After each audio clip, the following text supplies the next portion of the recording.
Hello and welcome to Exchanges for another week. The entrepreneur, who are they? What are they? How are they surviving and growing in the online environment? And what do they all have in common? What are their traits?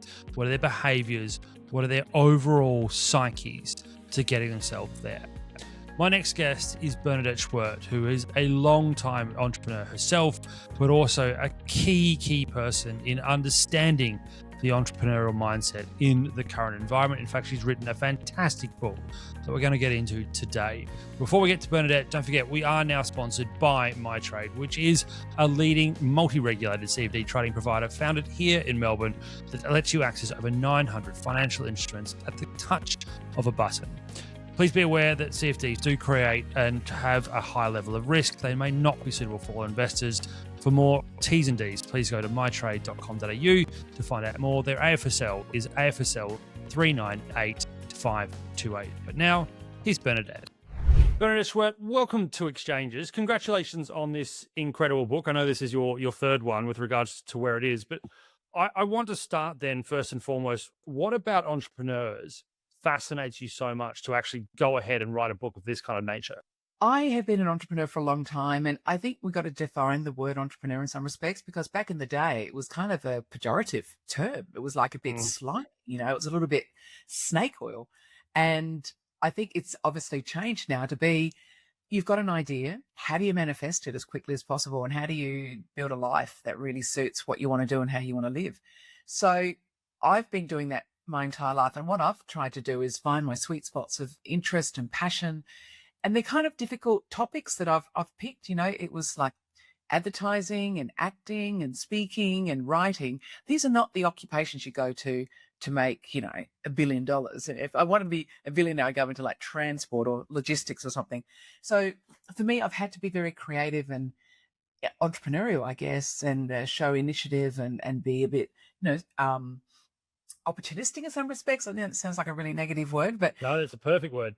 you have to be on the lookout, I guess is what I'm saying, Evan, about, when you see an opportunity, you think, hey, that could be good. And what I've discovered over the years is if I just give voice to that little moment of question, everyone's got that little sort of buzz, I call it, in the stomach. We think, oh, wouldn't mind asking that person that. But you think, oh, I won't do it because I don't want to be pushy. I don't want to be, opportunistic. And then when I do ask those questions, even if it makes me feel a bit uncomfortable, the best things happen. It might be like one woman I was seeing at a conference, and she was a colleague / competitor, Valerie Khoo, who runs the Australian Writer Centres years ago. And I saw, I didn't really know her very well. And I thought, maybe she wants to run a copywriting course because she runs all these writing courses. So I just introduced myself. I said, look, would you be interested in like running a copywriting course? Because you don't run them yet, but you run everything. She said, of course I would. We've been working together for 10 years. That one question about would you be interested, and a whole new, path opened up to me. So that's a very long answer as why I'm passionate entrepreneur, because it just helps you achieve the goals that you really want to set for yourself. Yeah. Can I go back to something you said right at the start there? Because I think you were bang on something that I always harp on about, which is you talked about entrepreneur sort of moving in, and I agree with you, away, thankfully, from that slightly slimy idea of what it was to being this concept that it gives you the ability to have autonomy, right? So it's basically around choosing what you want to do, when you want to do it, and how you want to do it, having control of your own destiny. And therefore, the word I always use for it is autonomy. With your research, particularly into the book that you've just released, is that what you sort of find is the underlying start point? That in the end, it's about finding the joy, because you said that as well, clearly in your answer. It's about finding the autonomy, but then that destiny that becomes something more. Is that why when you look at entrepreneurs and what they become, they get to take their joy, not just to be their vocation, but actually to be something that they always hoped to, that can now actually become a reality? I think that's pretty accurate. I think I'm really interested in the idea of entrepreneurs born or bred. And I don't have the answer. I think there is a gene. I mean, if you want to go really big, as like Radek Sally's done, and Gabby Leibovich, and Janine Alice, for example, they're all people in the book. I do think it's in you. I don't know if that can be learned. That drive, that unrelenting ability to keep going in the face of adversity. the self-belief that they have about they can do it. And that's not to say they don't have doubt and questions and all those kinds of things, but when they're really pushed up against the wall, these people come back.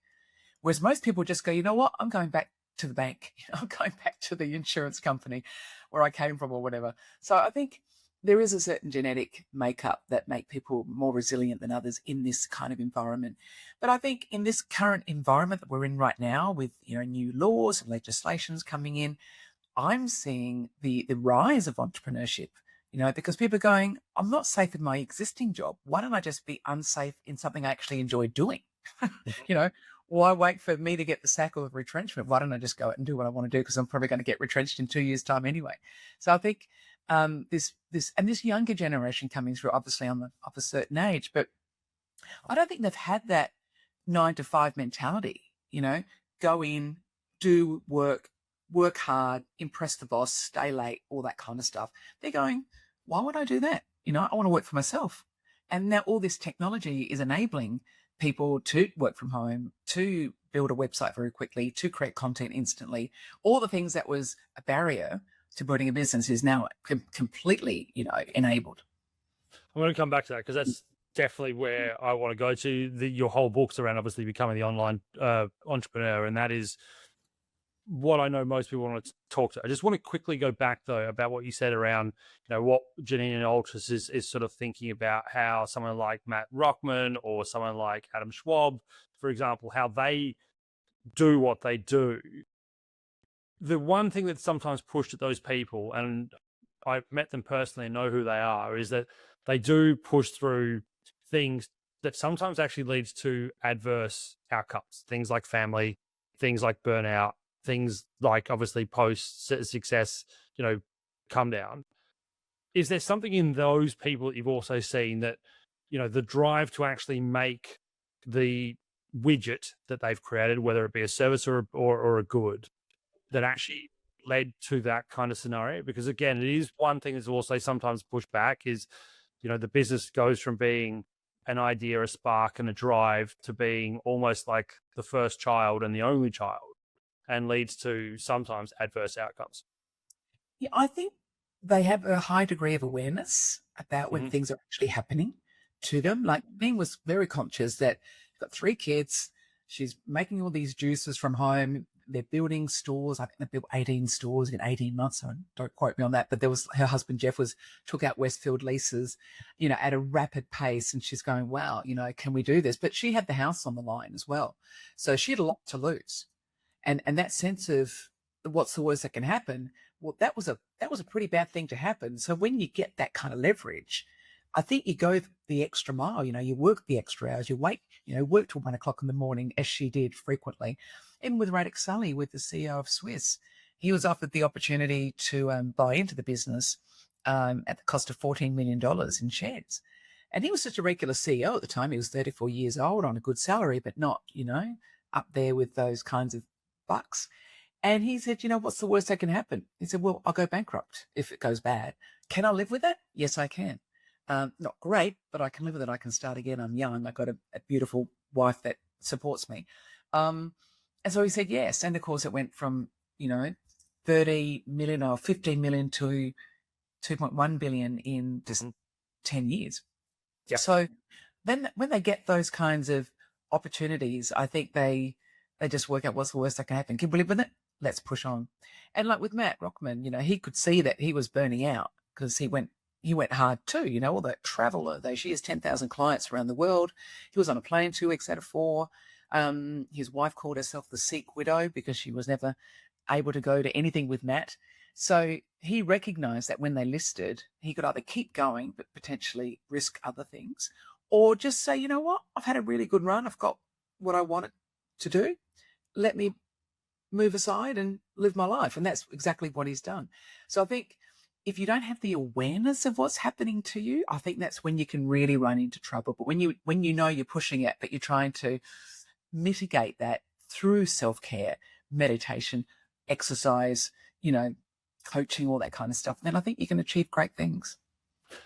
The final part of it, you mentioned sort of regulation and changes, etc. And I found it fascinating. Your answer was that obviously we're seeing more people jumping into entrepreneurship. And we know that the amount of micro and sole trader businesses are going through the roof. We've also seen that, people actually genuinely having a go is rapidly moving. I'll have to quickly ask you, do you feel the current scenario around what's been pointed with the CGT changes around limiting aspiration is fair? Or do you think, listening to what your answers have just been, that it won't matter? Entrepreneurs are entrepreneurs and therefore they'll push through anyway. Is that how you see it?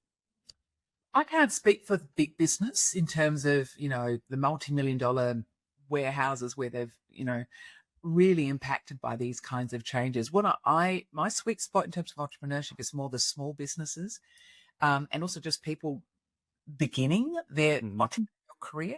And I can't see any impact in the sense where people go, you know what, I'm sick of my work. I'm sick of doing this. I'm going to do that. I don't think they think, oh, in 10 years' time, I'm only going to get, a certain discount on my CGT rather than the 50%. I don't think they think that far ahead about what the consequences will be. And I think they'll also think, well, I'll deal with it, whatever it is. I don't think it's stopping them from going, I want to have a crack at something. So I think there's a statistic out there that there's more businesses being started than ever before. And I think that's interesting. I think it's really exciting. At the same time, Evan, I do think that's not to say they will all be successful, because I think the rate of bankruptcies and closures is kind of on the increase as well. It's the highest level it's ever been. So I think, that's the point. So it's back there, right? So I think there's a sweet spot where you got to go into it strategically and cleverly and go. I'll give you an example. Around the corner from where I live, there's a coffee shop. It's a barber shop together, which I find quite whatever.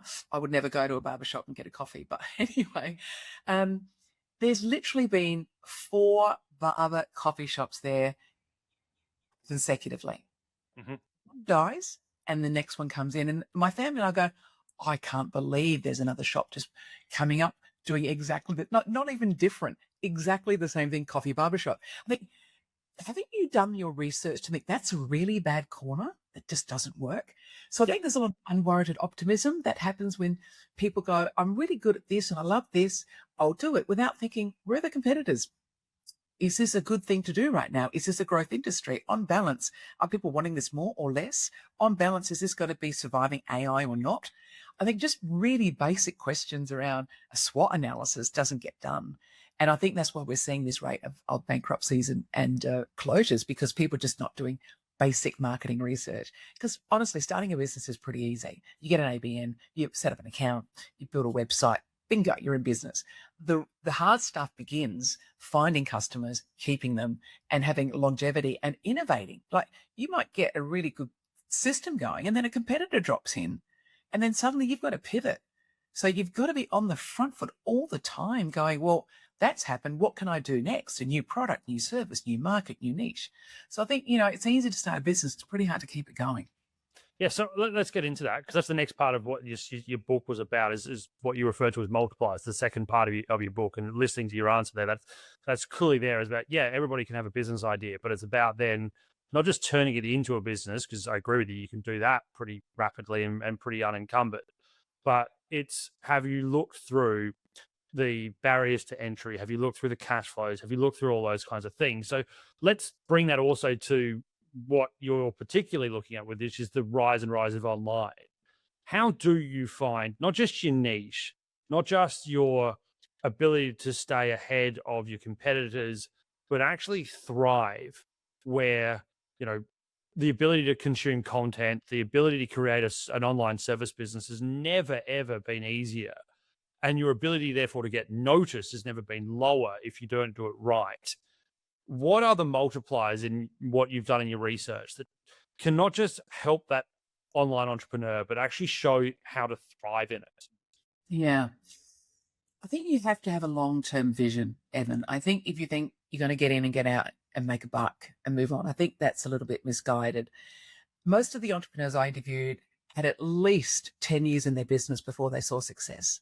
And that's quite a sobering figure, because I honestly think people see the stories of entrepreneurship and the stock exchange listings and the billion-dollar valuations. And I think if you knew the story behind some of these things, they're not as glamorous as they look.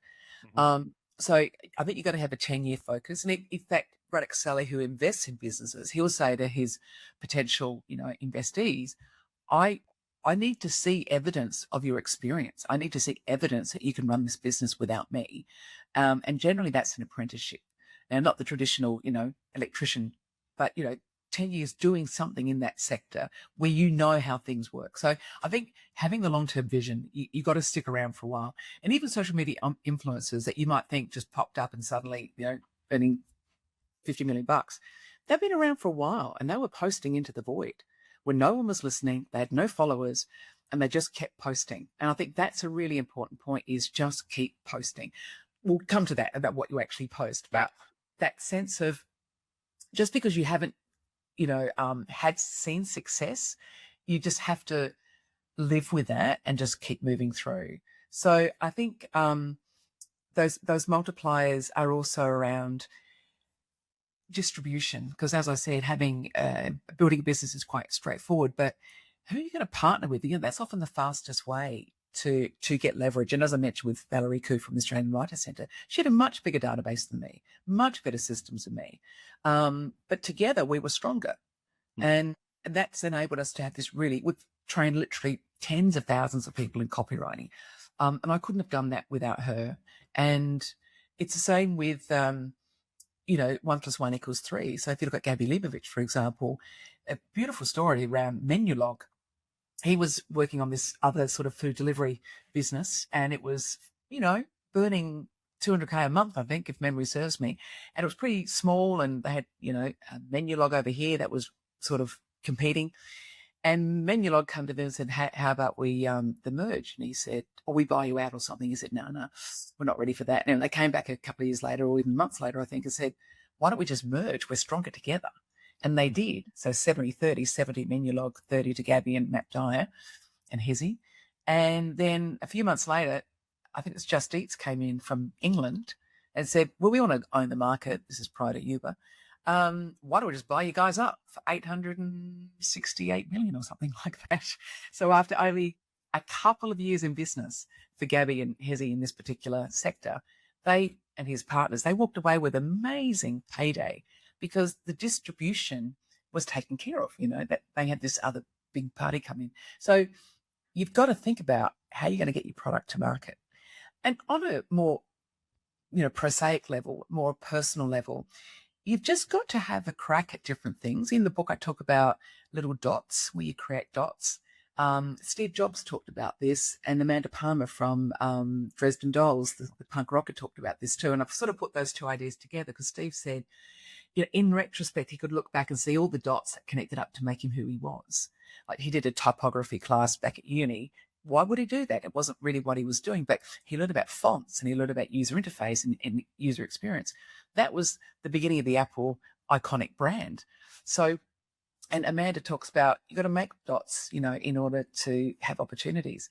So, and a dot could be something like, in my experience, it's an email to someone asking a question. It might be doing a speech. It might be writing a book. It might be putting a comment on LinkedIn. It might be blogging about something. It's basically a piece of input going out and saying, I'm out in the world, and hopefully somebody finds that dot and then connects it up to you. And eventually, things happen. So it's a bit esoteric, but all the books that I've written have been a series of dots of, exchanges between people that eventually result in a beautiful project. So I think you've got to just not have a set mindset about how it's going to go, and just sort of go with where the river's flowing, and just see where it takes you, but be open to everything that's going on around you. Yeah, I've always described that as nothing's linear, right? So the whole idea that the your business or whatever sort of aspiration you have, it's not a linear thing. It doesn't matter what space you work in, and entrepreneurship, sportsmanship, whatever it wants to be. Just want to go back to your partnership point, because I think this is the other thing that I've always found fascinating when I do what I do, talking to entrepreneurs and those that are getting businesses probably from the startup phase into the slight sort of, that upscale, that scaling phase, where they see partnerships as sometimes a little bit detrimental because they'll lose control, or they will allow capital inflow that leads to dilution with regards to their control. with the research you did in your book, how did they deal with that? Because there are most businesses I find with what I work with, when they start to inverted commas, it's not the word isn't fail, but start to plateau and can't get this to the next level. They definitely push back on that partnership. They don't see the capital as partnership. They don't see the buy-in as that. It is an attack on their control, an attack on their idea, and an attack on the whole principle of what they had. How have you found people who get around that, and therefore, you point beautifully to Menulog. Clearly, 30% of Menulog versus 100% would not have happened if Yeah. they didn't relinquish some of that sort of point. Yeah. The partnerships, I have a whole section, Evan, on partnerships because I personally find them fascinating. And there's pros and cons without a doubt, and I outline them very, very clearly. I think you can't really grow without going into some form of partnership. I think if you want to go big, I think you've got to partner at some level. I mean, you look at Canva, the three of them, you look at Atlassian, the two of them, even though that hasn't ended so well. I think you just have to accept that the partnerships, if you need money, you're going to have to partner with somebody. It's how you do it. I think that's really important.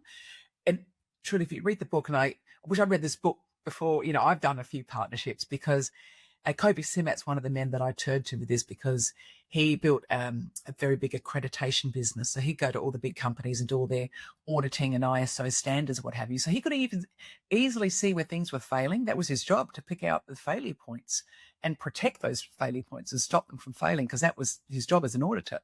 And he built a coaching business off the back of that. He doesn't like partnerships. He says, they're a recipe for resentment. They very rarely end well. And so he's vehemently against partnerships, but he did extremely well without them. So I think you can do it. But if you bring in a partner, and Bondi Sands did this beautifully, because it was Sean Wilson and Blair James, and Sean was the marketing operations kind of guy, and Blair was the tanning formulating guy, right? So they have these really good skill sets that were complementary for building a tanning business. But they both realize that they don't have skills in retail, opening up doors with Priceline, getting distribution, getting range, and all that kind of stuff. So they brought in this man called Craig Stewart, who was the head of Revlon, lived and breathed this world. So it was the trio that worked really well. And I've sort of, I love the hustler hacker sort of analogy, the hustler being the salesperson, the hacker being the tech, product development specialist. But I think within that was a Y Combinator kind of model. I've sort of thought you kind of need a third wheel, because those two people as a partner often don't see eye to eye. They start off really well, but eventually 50-50 is a problem, because who's going to make that final decision? If you have that third person in, I call it the CEO or the expert, that sort of domain expert, which is what Craig was, then you've got to almost a situation where you've got a arbiter, like an umpire. Yeah. And I think back to the partnerships that I've had, and I haven't had many, but if I brought that third person in, I reckon there would have been a different result. So I think that's a really important. And the other thing Kobe talks about is have a disagreement before you go in, like a disagreement document, not an agreement document, a disagreement document. What could we argue about? What could go wrong? How will we deal with this? How will we spend money? What happens if? What clients are we going to take on? What won't we? And I think if you look at that document in the book, it's a beautiful template for a discussion with a coach, maybe, the three of you, as to how you're going to negotiate this. Because everything's great at the beginning, isn't it? It's happy days. But it's when, things happen, and pretty quickly, especially when money comes in or when money's tight, that the values of each partner are shown to be writ large. The next point, and therefore the expansion of that, and you sort of talked about, how you expand, how you find distribution. It clearly comes down to something I always talk about that is almost sometimes seen by certain technocratical parts of a business as black magic, which is marketing, and how marketing will work, and allocating capital to what is technically, I would argue, exploring, right? It's exploration in terms of how you grow it. So in the world of online, something you talk very, very strongly about throughout the book is, how to be a compelling social media content, your authenticity, your personal brand, and to grow that personal brand. But as I said at the start, and you said it as well, it is throwing, information into the void. What have you seen with those that have built the brands, that have built the businesses, through the online entrepreneurial space that are slightly different to everyone else. Because, some people will tell you it's about the algorithm. How do you chase the algorithm? How you play with it? Some people will tell you about how the content is created, or even the thumbnail on YouTube, for example, will be the difference. Is there any sort of secret herbs and spices, or is it, unfortunately, continuing to understand that it is throwing into the void and hoping that one day the void will actually pick up? Well, I think digital marketing is a really difficult thing. And I'm a marketer, and I don't even profess to be an expert at digital marketing anymore because I'm not. I don't understand how all those algorithms work. And I don't think anyone does. And I'm also don't run a digital marketing agency. So I need to be very authentic in myself and say, I don't have the answers, but I have interviewed the people who do have the answers. And I think if you want to get really serious, you do have to hire really good digital marketing people. And that in itself is challenging because there's so many smoke and mirrors out there. People just start out as, media graduate and good at Insta and TikTok. That's not a media plan. That's not a marketing strategy. So I think you've got to be very careful who you hire. So this is an easy answer, like hire a good digital marketing agency, but ask them questions. Like ideally, you'll know every time you run a pay-per-click ad that it costs you X, but you get X leads from it, or the value of that ad is X. So if you just keep putting that amount in, you're going to get this amount out. So I think it can be that straightforward if you hire a good digital marketing agency, that it's very trackable. And I think that's the joy now. Everything's trackable. But for people who aren't at that level, because, you need thousands of dollars to sort of get that moving, I think you just have to understand that you need to know your position. You need to know what you're talking about. You need to understand your audience, and you think, where will I find them? Right. So it just even in the beginning, burgeoning stages, it's like, well, what platform are you going to pick? Maybe just pick one to be really good at. Might be LinkedIn, might be Insta, might be YouTube. Just get really good at that. Like Beast, Mr. Beast, James Donaldson. If you look at his background, and I talk about this in the book, he just binged on YouTube for weeks and weeks and months. He just stayed in his room. He's probably an introvert at heart, like many of the young men these days, just live in their rooms. And he just looked for what worked and what didn't. And this is prior to sort of YouTube being really, analyzed the way it is now. And he just discovered there were certain hacks, and he applied them, and he kept applying them. And of course, look at him today. Mr. Beast is one of the biggest, if not the biggest YouTuber. So I think do pick your medium, your channel, double down on it, watch it, and then think about what kind of content can I create? And I think that authenticity is really important, because if you're talking about something that you don't know, you don't love, you're not passionate about, it's going to shine through. And I think the genuine desire has to be to help. That's where the good content really lives, I think, is not just selling all the time, but going, well, how can I answer the problems that these people have and create content that's compelling and just keep doing it? I think if you stop because you're not getting results, obviously you'll fail, but you've got to persist even in the face of things not really working. The other point that comes to that I know also listening to particularly online entrepreneurs, and I agree with what you've just said, right? So there's a blurring between what it's marketing and what's actual revenue, what's going to be the business, what's not going to be the business. Is that I'm creating all this content, I'm giving out my intellectual property, I'm the service that I'm trying to create through it, I'm putting into the world for free, and I therefore the value that I'm supposed to get out of it is being completely dissipated, because I'm putting on a platform that gets revenue from advertisers, but I'm not actually getting the client back in terms of that space. How do you get out of that mindset? Because this is the other thing I think that a lot of people, you keep talking about it, and I agree with you, the give up, right? The fact that I've been just constantly putting X, Y, Z into the ether. The ether's not getting back. I'm seeing all these marketers tell me that if you do this, it'll get you an extra 10,000 followers on whatever program it is. Is that also why people are getting lost in this space? Because there is just so much noise, but they're also feeling devalued in the fact that they're not getting their intellectual property back. Yeah, I think it's really common. Nat Kringoudis is one of the women I interviewed for my book, and she's a wellness influencer specializing in female health. And Her point's really clear. Is, are you on Instagram, for example, to sell or to be seen? So I think you got to get your objectives clear really, really early on.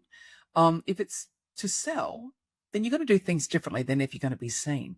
So the way she sees it is everything she puts out, like she has a weekly calendar, for example, Monday's this, Tuesday's that. So it's very clear that some's content, some is an offer, some's helpful, some's educational, some is selling. But everything at the end of the day is designed to get a result. So she's very clear about using Instagram to build her email database. So it's a funnel, top of the funnel. It's great for all that branding and awareness. But at some point, you got to get them onto your email database. And I think this is a step that a lot of people forget about. They think social media is it. Whereas most of the big online brands that I've talked to, they're trying to get people onto their email list. And email is certainly not dead. And I think that was a bit of a meme a couple of years ago. It's like, no, it's certainly not. Email, you own that, right? You don't own your social media channels. Also, you got to pay to play half the time, and most people don't see what you put out anyway. But with email, it's yours. So I think if you are strategic around how you use the funnel to get people in and guide them through and get them down to the bottom of the funnel and get them onto your email database, at worst, let alone selling something along the way. But, Nat's really good at that, and she's a coach at that as well. She's not just a wellness influencer, but she helps her community do this for themselves. So I would say focus on getting your email list, because then you can start to communicate with them as frequently as you want. But use those social media channels as just opportunities to bring people into your ecosystem. It then brings AI as the question. That's the next part of this, which is, from the last 20 years, SEO and driving into SEO and getting all of that recognition was there. Paying for marketing through search engines or through social media has been seen as the way. Now AI is here. It is clear that, if your clients start finding themselves on Claude or on ChatGPT, your visibility will be a different story. How will an AI change the way that we market for entrepreneurs online? But also, how is it going to be used in the way of actually getting that kind of client that you've been looking for in a much, much more strategic way than we probably have previously? I think you can reverse engineer it. So, for example, if you go to Chat or Claude and you put in, let's say you're an accountant, you can say, tell me the top 10 accountants in Melbourne, and see what it comes up with. Reverse engineer it. Think, or even ask it, why did you pick those accountants? Because it's got its own algorithm that it picks, how it sort of selects certain profiles to index. And I think, from my understanding and my research, if the power of PR is becoming more and more important.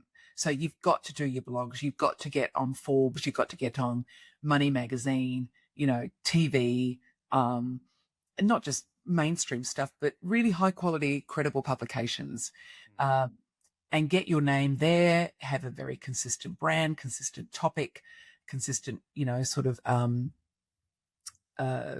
business offering, I guess, so that Chat and Claude and a lot of them can start to recognize you, like even just a Wikipedia page. And so having a really, really strong online presence, including your own website, including, maybe a Substack, or it might be, those YouTube channels that we've been talking about, but you've got to have a very strong online presence in order for AI to find you. The way it was with Google. And Google, by the way, is not dead either, but, No. We are in a different world. So it's unfortunate, because it's almost like we now have to optimize our content for AI as well as for Google. Even though I am personally moving, not as using Google as much as I used to, because obviously, Chat can do pretty much everything. So it does require more content, and it does require really high quality content and personally written content, not just AI slop. I hate that word slop, but anyway, that's what it is. And that requires skill and talent and dedication and work, and again, consistency. So I think to answer your question with my first answer, look at what you want to be found for, go and ask Chat about the top X number of people in that sector, and then look at those websites, look at the way those people are creating their online brands and, content, and see what you need to do in order to become like them, to be found. can't believe we've already gone through half an hour. So Bernadette, I'm going to have to ask you what I ask all of my people onto exchanges, which is, Bernadette Schwerdt, if you're in charge for just one day, what would you do? This is a crazy answer, and I didn't have a lot of time to think about it, but I went to acting school in my late 20s, 3 years full on, intense drama school. It was the hardest thing I ever did, but it was the best thing I ever did because I learnt to breathe. And I know that sounds crazy, but I don't think I was breathing properly. I don't think most people breathe properly. We were breathing from, here. And I just learnt to be present in the situation that I was in. And so this is a very esoteric answer. But if I had the way, I would encourage everyone to go to drama school. Love it. I think that's a great point. What a pretty way to finish. Bernadette Schwerdt, congratulations on this book. If you haven't seen it, throw it out there. It's the Secret of When, or The New Online Entrepreneur. It is a great book. Please go and have a look at it. And thank you so much for joining Exchanges. Thank you, Evan. Big thank you to Bernadette. Great program. Really loved diving into exactly how so many different entrepreneurs think and what they've got up to, and why she was so passionate about writing a book about the online entrepreneur into the future. To you out there, as always, thank you so much for watching, listening, and everything in between. Please, if you haven't already, hit the subscribe button on the number below. We love having this program going, and the more subscribers we get, the more we can continue to grow. So please do that. Don't forget, we've got an email. It's exchanges@evanlucas.com.au. But until next week, have a good time. We'll talk to you then.